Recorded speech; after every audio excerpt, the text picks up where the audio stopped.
Sungguh-sungguh Allah sangat ridho ketika seorang hamba itu makan, makan ketika sesuap nasi dia muji Allah, ketika minum seteguk nasi dia muji Allah. Itu kalau orang diridhoni Allah itu wali betul.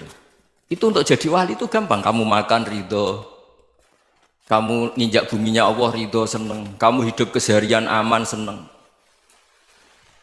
Nah ini supaya sampean kita semua ngaji betapa panduan Rasulullah untuk menggapai ridho Allah itu banyak yang keseharian sekali.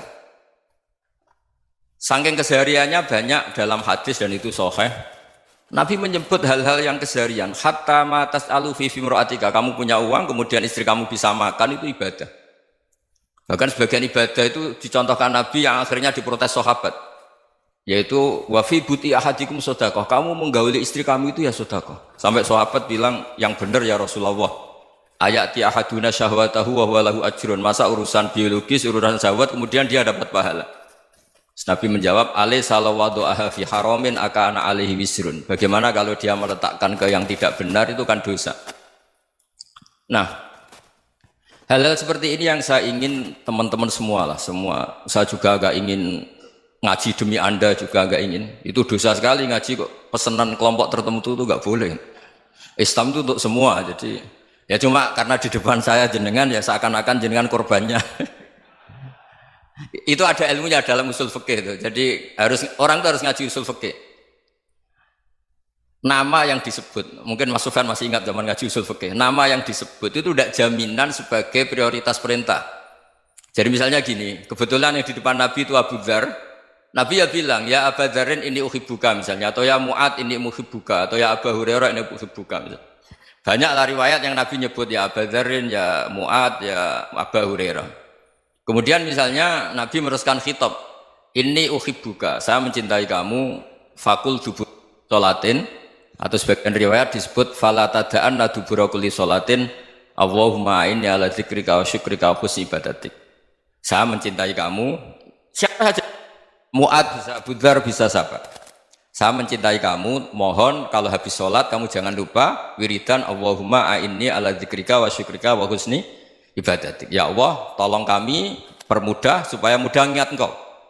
Anda tidak bisa mentang-mentang, wong nama saya Parmin, nama saya Purnomo, itu yang diperintahkan Mu'ad misalnya. Jadi yang disebut satu, tapi khitab itu untuk siapa saja. Saya teruskan. Jadi saya mohon semua kita melakukan kebaikan itu, kalau dalam kaidah fikih disebut al yakin la yuzalu bisyak. Banyak kebaikan yang kebenarannya itu 100%. Tidak punya efek samping ke pihak lain, ke kelompok lain, ke komunitas lain. Yaitu tadi misalnya Anda makan, dan itu murah sekali, hanya butuh satu piring. Setiap punyaan kamu muji Allah, setiap minum kamu muji Allah. Itu redaksinya Rasulullah SAW disebut, Allah sangat ridho ketika seorang hamba makan, kemudian dia memuji Allah. Atau minum, kemudian dia muji Allah. Logikanya gampang, negara seperti ini yang kamu harapkan bentuknya kayak apa, mertua, ipar, komunitas, tetangga, itu nyata terjadi itu kan belum pasti. Sementara yang mesti terjadi adalah kamu butuh makan, kalau tidak mati. Butuh minum, kalau tidak mati. Butuh bumi yang nyaman ditempati, kalau tidak kita juga mati. Sebab itu Allah kalau menyebut nikmatnya itu hal-hal yang keseharian. Alladzi at'amahum min ju'. Allah itu siapa? Allah itu yang menciptakan kamu bisa makan. Tidak berlebihan, Allah itu yang menciptakan kondisi sosial itu ideal. Zaman Nabi itu ya ada orang munafik. Orang-orang pilihan Allah itu juga diuji orang sekelilingnya yang macam-macam. Semua diuji sesuai konteks zaman dan waktu. Nah, tapi ada ibadah-ibadah yang selalu disarankan Nabi. Sampai Nabi itu pernah ditanya, ayul islami khairun ya Rasulullah, Islam terbaik itu gimana? Jawaban Nabi itu unik. It'amut to'am, Islam terbaik itu ya makan-makan, santai-santai. Ketika Allah menyebut beberapa kebaikan, falak tahamal akobah, wa ma adrokan apa? Mal akobah. Terusannya apa? Fakku rokobah. Terusannya apa? Au it'amun fiyaumin di masubaya. Atau acara makan-makan itu juga Islam. Kenapa? Ya bayangkan kalau tidak ada makanan, kita mati kan? Kondisi sosial tidak ideal itu Anda masih gak apa-apa. Tapi kalau Anda tidak makan, Anda tidak minum, Kamu punya istri cerewet masih bisa hidup, punya mertua cerewet masih bisa hidup. Tapi kalau tidak makan bisa mati. Berarti penting mana istri sama makan? Penting mana? Makan. Semoga istri Anda dengar, nanti kamu disuruh makan tapi pulang deh. Itu kalau dibahasakan makan masih memahami. Penting mana nasi satu piring dengan istri. Nggak ada nasi mati, nggak ada istri belum mati. Penting mana? Gak berani jawab kan? Nah, ternyata Anda ada garang kan di depan istri. Jadi saya mohonlah, mungkin Mas Sufyan Sauri tadi yang bisa bantu lah. Teman-teman tuh ngaji yang keseharian saja. Karena kita nyari ridho Allah itu berdasar firman Allah. Dan firman Allah itu menyebut keseharian tuh riang, gampang. Yaitu tadi misalnya wa min ayatihi manamukum billaili wan nahar. Termasuk ayat-ayat Allah itu kamu tidur. Maka dulu itu ada guyonan, ada tokoh Mu'tazilah, kelompok dalam Islam yang berpikir manusia itu bisa menentukan ikhtiarnya sendiri. Karena saya bisa duduk, ingin berdiri, berdiri. Karena kelompok ini nggak terima kalau semua kehendak Allah, nanti bagaimana kalau semua kehendak Allah kok ada hisab ya, ada sanksi. Lucunya itu dia akhirnya, ini cerita ya, mencintai seorang perempuan, cantik sekali. Dan itu dia menjadi ahli sunnah itu oleh hal-hal yang sepele. Karena istrinya cantik, ya namanya suami istri itu hubungan intim. Terus ditanya, Mas, masih ingin lagi? Masih. Silahkan diulang lagi. Wah ya tidak bisa. Katanya manusia bisa menentukan yang diinginkan. Itu tobat itu. Itu nggak bisa ditobatkan Mas Sufyan Ats-Tsauri. Orang cantik yang mudah nobatkan orang itu orang cantik. Segampang itu. Akhirnya kita tahu, makanya kalau dalam kitab Hikam itu disebut al-aqil mayyakul madza yaf'alu wa hubi wal ghafil mayyakul madza af'al. Orang yang punya akal karena sadar ini wilayah Allah, semua milik Tuhan. Itu dia tiap hari berpikir, besok Allah akan melakukan apa terhadap dunia ini. Kamu merencanakan suatu mau plesir ternyata gempa. Mau wisata ke Rusia ternyata perang. Kamu tidak pernah tahu apa yang akan terjadi besok. Wa ma tadri nafsum madza taksibu ghadan. Tapi anda semua kita ini sering punya jadwal permanen. Makanya saya kalau diundang siapa saja, bisa takdir. Yang jelas Gus ini acara penting. Ya masih acara penting nak pangeran ngersakno piye? Kowe ape dadi pangeran, kamu kok mau jadi Tuhan? Itu kadang ya kiai. Penting Gus acara ini jenengan harus memastikan bisa. Loh kamu itu yang ngajarin tauhid, sesuatu itu biadillah kok bilang-bilang apa pasti. Kalau maksa terus tak tobatkan kamu kata saya. Ya kalau gitu Gus bilang insya Allah. Wah itu hati saya, fisik saya, roh saya sudah bilang insya Allah. Tidak usah kamu latih kata saya. Nah hal-hal tauhid keseharian itu gampang sebetulnya.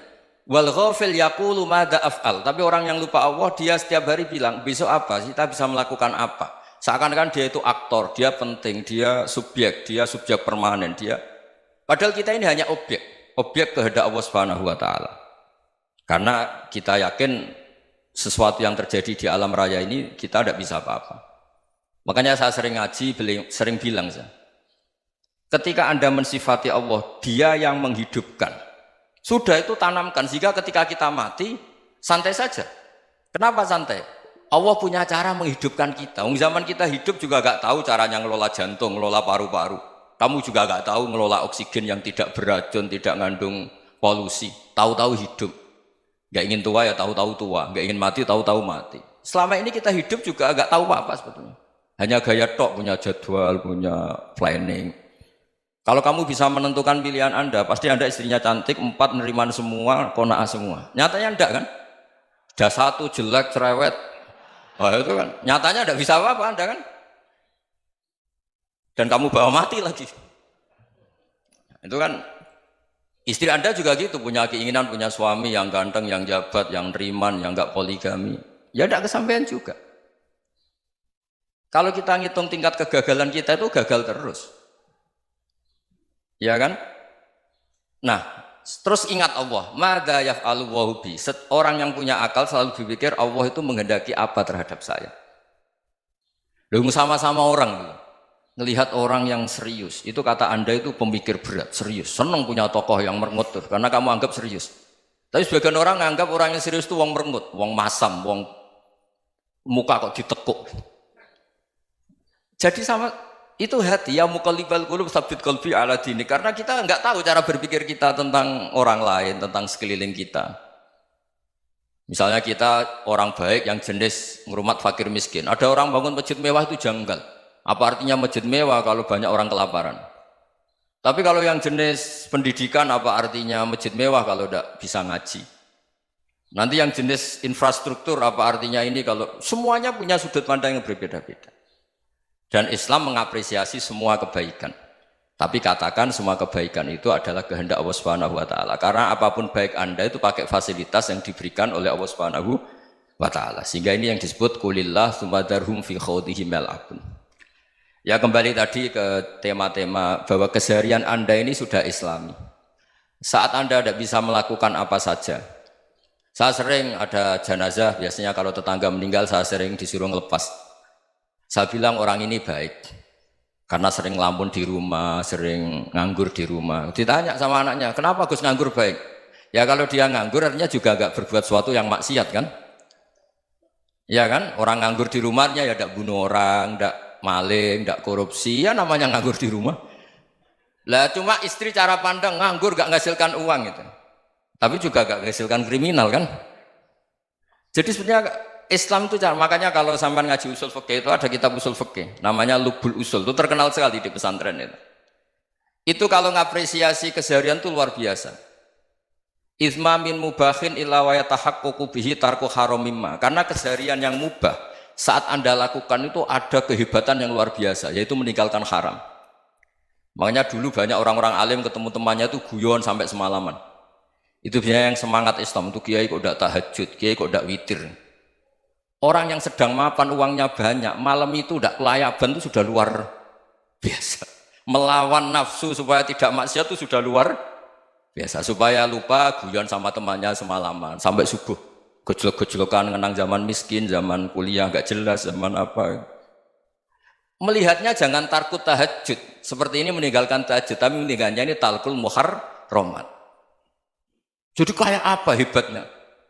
Sehingga Imam Ghazali punya riwayat yang agak unik. Hatta takuna ibadatu akhiri hadil ummah iku an-naum. Sehingga suatu saat ibadah terbaik umat ini itu tidur. Itu kan riwayat kontroversi. Ketika Imam Ghazali tanya, kenapa iya? Kenapa kamu mulai keluar dari rumah itu sudah banyak maksiat? Melihat perempuan yang enggak mahram, melihat fenomena.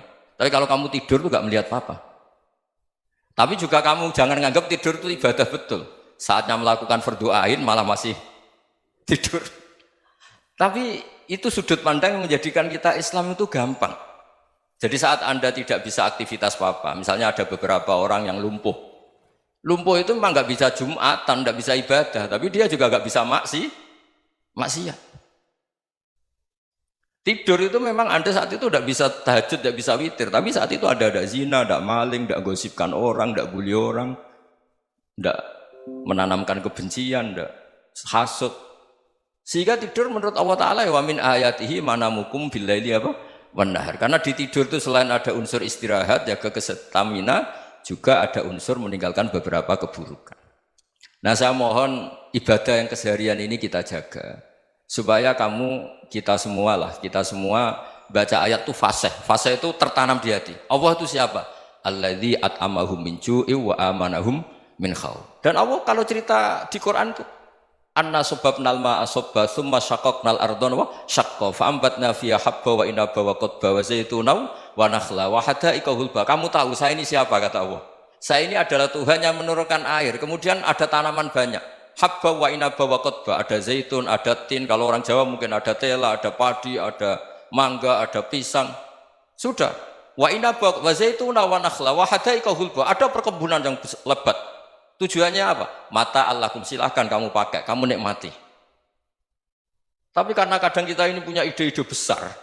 Tadi untuk syukur saja nunggu punya istri riman, rumah baik, tetangga baik, komunitas baik, semuanya baik baru syukur. Lama-lama nanti ada di surga, syukurnya nunggu surga paling kelas A. Itu sudah ada yang menghuni Rasulullah, kamu nggak boleh di situ.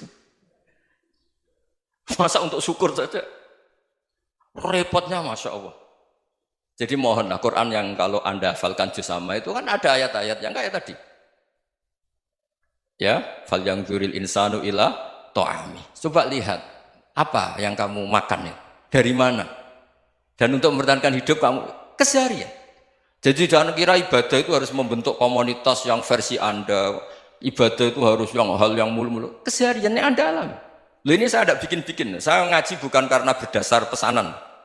Itu ayat yang saya baca kan betul ada ayatnya kan. Fal yang dzuril insanu ila ta'ami anna sababnal ma'a sabba thumma syaqqaqnal ardo syaqqa fa ambasna fiha habba wa inaba wa qadba wa zaituna wa nakhla wa hadaika ghulba. Terusannya apa? Mata'al lakum, silakan kamu nikmati. Mata itu silakan kamu nikmati. Ya kayak sampean dikasih hidangan ya makan. Ya sudah makan, habis makan ya minum, habis itu ngantuk ya tidur. Ya sudah normal-normal saja. Kayak apa indahnya Islam? Tapi Anda mencari Islam yang gimana lagi? Nah itu yang diajarkan guru-guru kita, diajarkan sanad kita sampai Wali Songo, sampai Rasulullah SAW. Bahwa pada akhirnya ada jihad, ada perang. Itu dulu memang perang, bukan membunuh, beda. Dulu kita dijajah Belanda ya perang, dan itu normal karena kita dijajah. Jadi ketika orang lain ingin baik sama kita, wa in ahadum minal musyrikin astajaruka ya fajirhu hatta yasma'a kalam Allah. Kalau mereka ingin baik ya kita baik. Makanya ada istilah mustakman, mu'ahad. Kalau mereka ingin damai, berdampingan dengan kemajmukan ya itu yang lebih baik. Karena memang Islam menghormati proses perdamaian. Wa in janahu lis-salmi ya fajnah lah. Kalau ingin damai ya kita harus damai.